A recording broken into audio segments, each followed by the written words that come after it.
3 weeks after the Queen Mother's funeral, in April 2002, a private audit of her Coutts bank account was completed.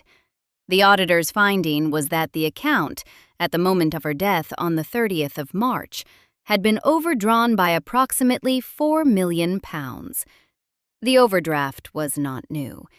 It had been a permanent feature of her finances since the late 1960s. The money she had not had been spent on Royal Lodge, on Birkhall, on a stable of racehorses, on Cheltenham Festival betting, on old masters acquired in private sale, on roughly 70 household staff, and on what one of her own granddaughters would later describe as, simply, quite a lot of gin. The bill, for 50 years, had been covered in silence by her daughter. The figure was not, in the strictest sense, a surprise. The exact number was never published in any document on Coutts' letterhead, and to this day, the precise audit total at the moment of her death has not entered the public record. Estimates have ranged from approximately £4 million, the number that surfaced in the late 1990s and was most widely cited by the British press, to a higher figure of around £7 million, circulated after her death. What is not in dispute is that there was an overdraft, that it was substantial, and that it was at Coutts and Company, the private bank that had served the British royal family since 1801. The Queen Mother had banked there. Her daughter, Elizabeth II, banked there. Sarah, Duchess of York, who would also at one point hold an overdraft with Coutts of approximately £8 million before it was settled, banked there. This was the institutional plumbing inside which the Queen Mother's account had been quietly carrying its negative balance for 30 years. The architecture of how this happened requires a short detour into the two different streams of money that supported the British royal family in the late 20th century. They are easy to confuse, and the press has confused them for decades, so it is worth being precise. The first stream was the civil list. The civil list was money voted by Parliament every year out of the Consolidated Fund to support the official duties of the sovereign and certain members of her immediate family. It was set, periodically, by statutory instrument. The Civil List Increase of Financial Provision Order of 1990, signed in October of that year and effective from the 1st of January 1991, set the Queen Mother's annual civil list provision at £643,000. The previous figure, set under the 1972 Act, had been £334,400. The new number, indexed and uplifted, was what she would draw from the Consolidated Fund every year for the remainder of her life. The Queen's own civil list in the same order was set at £7,900,000, Prince Philip's at £359,000, Princess Margaret's at £213,000. The second stream was the Privy Purse. The Privy Purse is something quite different. It is not voted by Parliament. It comes from the after-tax surplus of the Duchy of Lancaster, an estate held in trust for the sovereign as Duke of Lancaster since the 14th century. The duchy is the sovereign's private property, and what it produces in any given year is the sovereign's to deploy as she sees fit, for both official and private purposes. The civil list is public money for public duties. The Privy Purse is the Queen's own money to spend. This is the distinction that matters, because what was about to happen and what had been happening for years was not a misuse of civil list money. It was a sustained, voluntary, undocumented use of Privy Purse money by Elizabeth II to make up the shortfall between what her mother received from Parliament and what her mother actually spent. $643,000 a year from the civil list was the official allowance. The actual annual running cost of the Queen Mother's household, on the most careful estimate available in the published record, was somewhere between £1 and £2 million. There was, by definition, a structural gap. That gap was filled out of the Queen's pocket. Biographer Ben Pimlott, who in 1996 published the most thoroughly researched study of Elizabeth II then in print, reported the family's private register on this subject. The Queen, faced with her mother's spending, would say, "Oh, Mummy, grow up." Pimlott characterized the tone as humor, not anger. Elizabeth, he wrote, indulged her mother, helped to finance her, and on occasions stepped aside to allow her to take center stage. The "oh, Mummy" was not the sound of a sovereign threatening to cut off the supply. It was the sound of a daughter who had decided, somewhere around 1968 or 1969, that she would simply pay the bill and accept that the bill would keep coming. Once that decision was made, the rest was administration. By the late 1960s, the household had taken on the pattern that would persist for the next 30 years. The Queen Mother's annual spend was running at roughly twice her official income. The shortfall was covered partly out of her own private resources, including investment income and the residue of her father, Lord Strathmore's estate, and partly out of the privy purse. The overdraft at Coutts began to grow.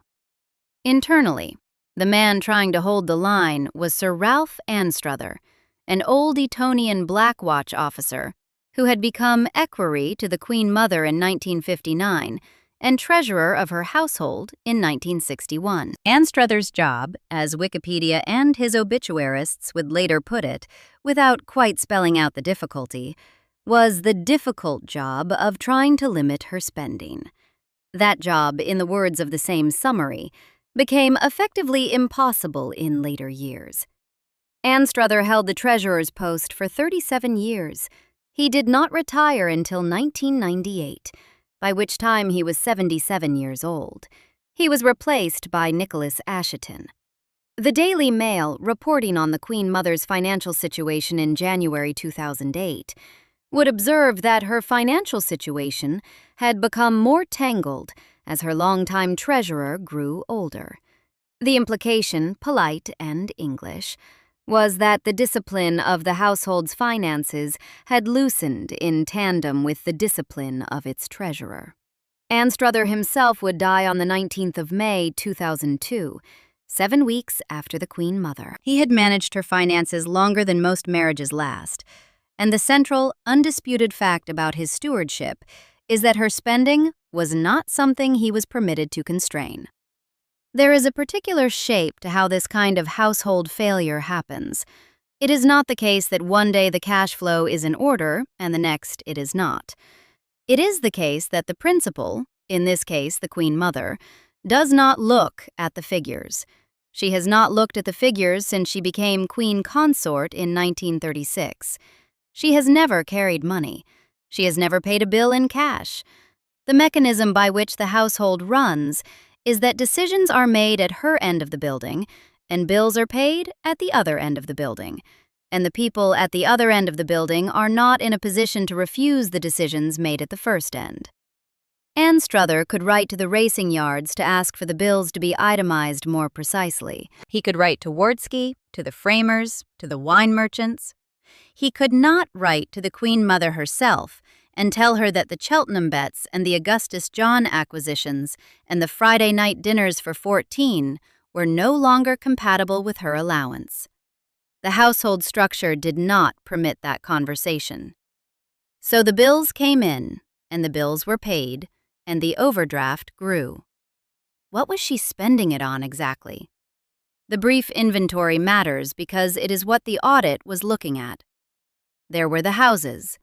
The Queen Mother had use of 5 residences, of which she personally owned exactly 1.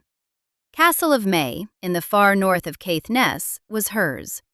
She had bought it in 1952 in a derelict state and spent the following 3 years restoring it. The others were Grace and Favor. Royal Lodge in Windsor Great Park, a 30-room mansion held by the Crown Estate, was her primary country residence after George VI's death. Birkhall, the granite-fronted lodge on the Balmoral estate, was on the Queen's privately owned Scottish ground. Clarence House, on Stable Yard at St. James's, was Crown-owned and was her London base from 1953 to 2002. She also had use of Sandringham and Balmoral when the family gathered. The maintenance of these was not trivial. Birkhall, when she first inherited it from George VI in 1952, was a house she would later describe as tiny and a place she had occupied in extreme discomfort. This was the same Queen Mother who would later be portrayed as a stoic. Her solution to the discomfort was simple. The Queen paid for a new wing to be added in the mid-1950s. This was the first documented instance, decades before the Coutts overdraft became a topic of British journalism, of a sovereign daughter funding her mother's preferred standard of living out of her own resources. Royal Lodge, the Windsor House, had its own gardens, its own staff, and the standing obligations Queen Mary had warned about long before. That it would require a caretaker, the gardens would be expensive to maintain, and the household would be expected to contribute to local Windsor charities. Then there were the horses. The Queen Mother's love of jump racing was not a small hobby. She owned the winners of approximately 500 races over the course of her ownership career. Her primary trainer from late 1949 until his death in 1973 was Peter Cazalet, based at Fairlawn Shipbourne in Kent. Cazalet trained over 250 winners for her alone, in addition to the more than 800 winners he trained for other owners. He was British jump racing champion trainer 3 times. When Cazalet died, the trainer's license for her string passed to Fulk Walwyn at Saxon House, Lambourne. Both stables required standing financial support. Bills for shoeing, vet care, transport, jockey fees, entry fees, the bloodstock auctions at Tattersall's every October at Newmarket, where the next year's prospects were bought, and the standing fees at the National Hunt Yards where they were prepared. Cheltenham, every March, was the centerpiece of the racing year. The Queen Mother attended for decades. The Queen Mother Champion Chase, run on Festival Wednesday over 2 miles of jumps, would in time be named for her. The most famous race of her ownership career, and the one that says the most about the relationship between her and the public, was the 1956 Grand National. Her horse, Devon Locke, trained by Cazalet and ridden by the future thriller writer Dick Francis, was 50 yards clear of the field on the run-in to the finish line when he inexplicably fell. The Queen Mother's reaction, in the witness account of those around her, was the same reaction she would give to almost every reversal of her life. She did not rage, she did not weep.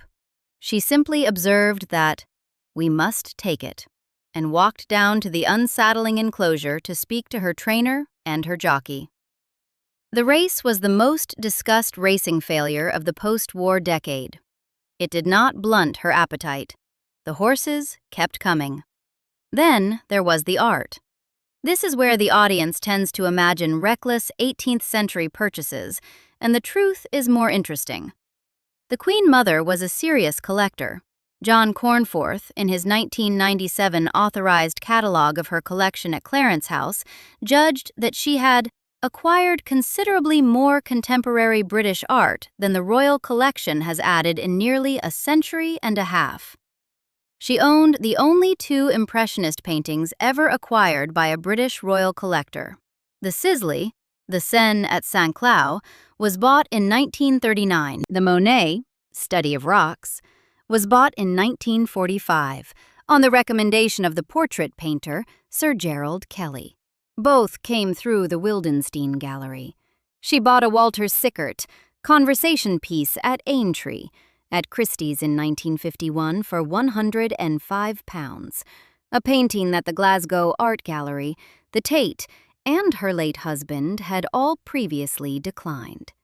She commissioned 15 Windsor Castle watercolors from John Piper in 1941 for £150. Augustus John, Paul Nash, Edward Seago, Lowry, Millais. The inventory ran to scores of works. By the late 1990s, the appetite had cooled. Cornforth wrote, generously, that the chase was becoming less enjoyable. The collecting that had defined her had largely been done by 1960. And then there were the staff. The household of the Queen Mother in the late 1990s ran to scores of people across her 5 residences. There was a comptroller of the household, Sir Alistair Aird. There was a treasurer, Anstruther, then Ashton. There were equerries on rotation, of whom Major Colin Burgess of the Irish Guards, who served between 1994 and 1996, would in 2007 publish the most candid account of life at her side. There was the steward and page of the backstairs, William Talon, known across the household for decades simply as Backstairs Billy, who was on duty from the moment she stirred in the morning until the moment she went to bed at night, and who entered her private quarters without knocking. There were footmen, dressers, kitchen staff, chauffeurs, gardeners. There were also the racing yard payrolls, the residence's own permanent gardeners, and the standing accounts at her London tailors and her hatters. There were the small, recurring purchases for the household: flowers, wines, cards, gifts. Talon, when he died in 2007, left a personal collection of royal memorabilia that auctioned for £440,000, a figure that gives some sense of the everyday scale of household gift-giving and personal token traffic that flowed through Clarence House. And then there was the gin. Burgess's account, serialized in the Daily Mail and quoted across the British press, sets out the daily intake. At noon, a potent mix of 2 parts of the fortified wine Dubonnet to 1 part of gin. With lunch, red wine, particularly the heavy clarets, which were her preference. After lunch, very occasionally, a small port. At 6 in the evening, 2 martinis, prefaced by the Queen Mother's daily prompt. Colin, are we at the magic hour? With dinner, 1 or 2 glasses of pink champagne. Burgess, who was at her side daily for 2 years, would describe her as nowhere near being an alcoholic. Her life following a sedate routine, revolving largely around lunch and rather a lot of booze. The bills for the cellar were, by any honest accounting of a household running at this rhythm for 30 years, a non-trivial line item. The Coutts overdraft grew throughout the 1980s and 1990s. In 1999, the existence of the multi-million-pound facility was publicly disclosed in the British press for the first time. By the late 1990s, the most cited figure was £4 million. The bank itself never commented.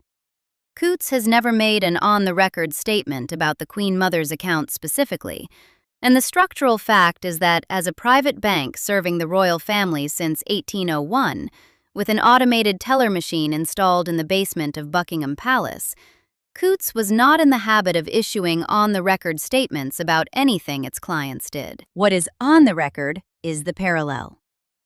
Sarah, Duchess of York, the former wife of Prince Andrew, would carry her own Coutts overdraft of approximately £8 million before it was eventually settled. The pattern of very large royal family overdrafts being tolerated by Coutts is established. The accommodation extended to the Queen Mother was not unique. It was, within the private banking convention that governed the relationship between the bank and the family it had served for 2 centuries, the way the bank handled its longest-standing customers when their cash flow ran behind their assets. There is a piece of private banking convention worth naming here. A private bank does not call in a multi-million-pound overdraft on a 100-year-old client who is also the mother of the bank's most prominent customer and the most popular member of the British royal family. The economics of doing so would make no sense. The relationship is worth more than the receivable. The optics of doing so would be catastrophic.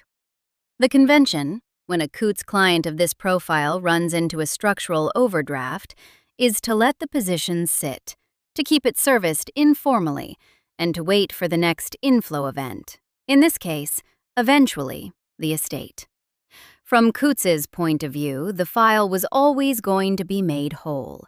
From the Queen Mother's point of view, there was never an institutional pressure to spend less. The conversation, the one Anstruther could not have, the bank also did not have.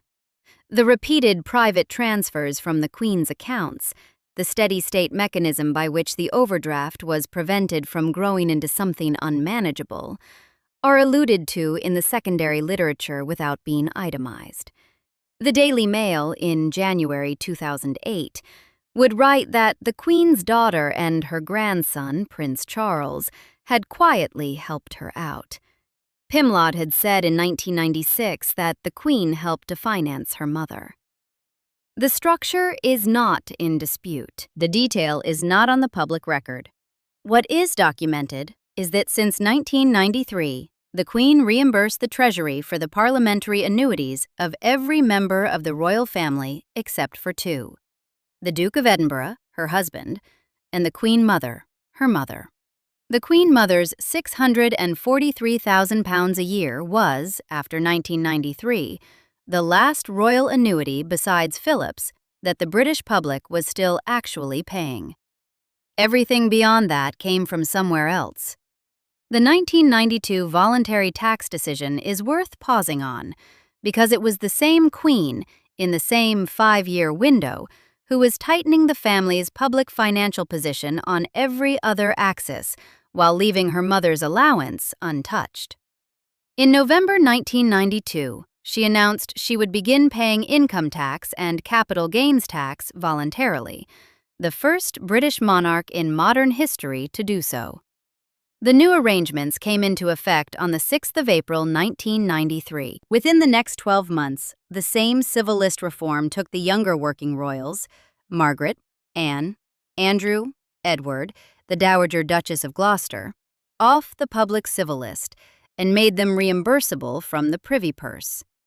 The pattern is unmistakable. The Queen was systematically reducing the call on the British taxpayer made by every member of her family, except for the two people whose allowances she could not, in personal terms, be seen to touch: her husband and her mother. That choice was hers to make. She made it. The mother's £643,000 a year kept being voted by Parliament, and her own private transfers continued in addition. 6 miles to the northwest of Royal Lodge, on the other side of Windsor Great Park, the parallel evidence of where the Queen's available resources were going was visible in another part of the family. Princess Anne, the Queen's only daughter, had taken possession of Gatcombe Park in Gloucestershire in 1976. The estate had been bought by the Queen for Anne and her then-husband, Captain Mark Phillips. 730 acres of Gloucestershire farmland, with a Georgian mansion at its center, in a part of the country where horses and hunting were the dominant economy. By the late 1990s, Anne was running it as a working estate. She bred horses commercially, she raised cattle. She kept a working farm in the strictest commercial sense. Her own public statement of the principle, given to the press long before it became fashionable for senior royals to acknowledge such things, was direct. Being able to take on a place like this, for me, I've got to make it work. This is not something that comes free. This has got to pay its way, otherwise I can't stay here. Anne, through the 1990s, was selling horses, refining the breeding program, tightening the farm operation, doing the work of a working landowner. The contrast with her grandmother's household, where the central financial fact was that the bills came in and were paid from elsewhere, was not commented upon at the time, but the asymmetry was visible to anyone who looked at the family's actual cash flow, rather than at the published civil list figures. The audit moment, in April 2002, was therefore not a discovery. The Queen had been paying for 50 years. Anstruther had known the running cost for 37 of those years. The Coutts file had been with the bank since the 1960s. What changed in April 2002 was simply that the Queen Mother was no longer alive to keep generating new charges against the account, and the household, Aird at the Comptroller's office, Assheton at the Treasurer's, the Coutts relationship managers in the Strand, finalized the position. It is worth being precise about what an audit of this kind would have looked like. There is no published report. The royal family's own statement on the will, released on the 17th of May 2002 on royal.uk, names the beneficiary, the Queen, names the principal asset categories, the contents of her houses, and provides no monetary figure of any kind. The full will was sealed by High Court order at the Queen's application, and the British public has never seen it. What is described in the press as an audit was, in practical terms, an internal accounting exercise conducted by the Queen Mother's household staff in conjunction with the Coutts relationship managers to establish the position of the bank account and the corresponding position of the estate so that the household could be wound down and the bequests distributed. The audience folkloric figure of £4 million is the most cited number, and it is internally consistent with the late 1990s reporting. The exact total at the moment of her death has never been published with primary documentation. What was sold and what was kept set the pattern for the rest of the family. The Queen Mother had, 8 years before her death, placed approximately £19 million, roughly 2/3 of her liquid wealth, into trusts for her great-grandchildren. This was the part of the estate that did not move. What did move was the contents of the houses. The most important paintings, the Monet, the Sisley, the Augustus John, the Nash, the Carl Fabergé pieces, were transferred into the royal collection by the Queen, where they would, over the following years, appear in the Royal Treasures exhibition at the Queen's Gallery, Buckingham Palace, opening on the 22nd of May 2002. The horses in training were dispersed through Tattersall's and the regional bloodstock auctions in the usual seasonal cycles. The remaining contents, the things that did not go into the royal collection and were not earmarked for individual bequests to members of staff, were distributed within the family. The total estate, on the published reporting available in the Telegraph, the Times, and the Daily Mail, was valued at somewhere between £50 and £70 million. The overdraft of approximately £4 million was therefore a small fraction of a larger position. On a net worth basis, the Queen Mother died very wealthy. On a cash flow basis, she died approximately £4 million in the negative at Coutts. Both facts are true, and the apparent contradiction is the whole architecture of what had been going on. The estate was rich. The bank account was empty. The space between the two had been bridged, for 50 years, by the Queen. The other administrative fact, which sat alongside the Coutts position, was the inheritance tax structure. Since 1993, by a memorandum of understanding signed by John Major's government with the palace, transfers from a sovereign or consort to the current sovereign were exempt from inheritance tax. Without that 1993 agreement, the transfer of the £50 to £70 million estate from the Queen Mother to the Queen would have triggered a tax bill of approximately £28 million at the 40% rate. With the agreement, it triggered nothing. The Queen retained the entire estate. The British public, who had paid for the Queen Mother's annual £643,000 civil list for the previous 11 years, did not see any of the £70 million estate returned to the Treasury when she died. This, finally, is the constitutional question, and it has to be put carefully. There was no impropriety. The privy purse is the sovereign's own money, and Elizabeth II's transfers to her mother were her right. The 1993 inheritance tax exemption was a published parliamentary knowledge agreement, not a hidden one. The civil list allowance, set in 1991, was within Parliament's gift to grant or withhold. There was no rule that was broken. There was no audit that was failed. There was no statute that was bent. What there was an asymmetry of transparency.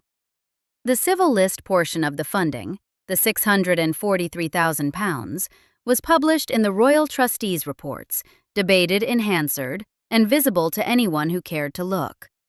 The privy purse portion, the actual quantum of what the Queen was transferring to her mother out of her own income from the Duchy of Lancaster, was not.